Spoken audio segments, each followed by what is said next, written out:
We're here at the Parade Company Studios. While it may seem quiet right now, a lot of work is going on behind the scenes in preparation for America's Thanksgiving Parade presented by Art Van.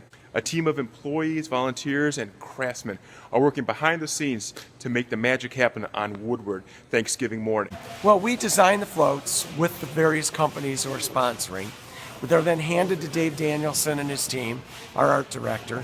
He then brings in numerous artists, graduates of CCS, Wayne State, Michigan State, various colleges, who are just magicians when it comes to styrofoam and all. So what you see behind me is a lot of production getting ready for this year's floats. We start off with a rendering or a design, like you see these two here, which is kind of a concept drawing.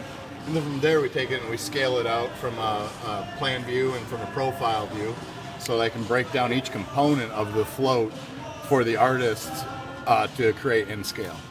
I'll have them start construction before I'm done with the design. So basically I'll figure out how far away the wheels need to be and how long the float's going to be first off, and then they can get started on that. So usually about a week to get started. It always starts off with a farm trailer chassis or a car chassis. We'll draw it out completely on the floor first, lay out the whole profile view or plan view like you see here. This will be drawn on the floor.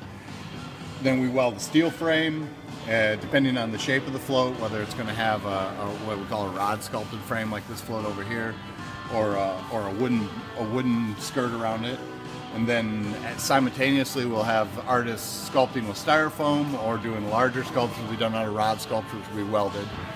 And since they're all done to these scales, by the time, usually days before the float is unveiled, it all comes together. So we'll have all the parts and look like it's not done. And then at the last minute, we stick it all together. You know, it takes a little bit of everything, from carpenters to sculptors to welders to painters, and hundreds of volunteer labor. You know, it takes a village.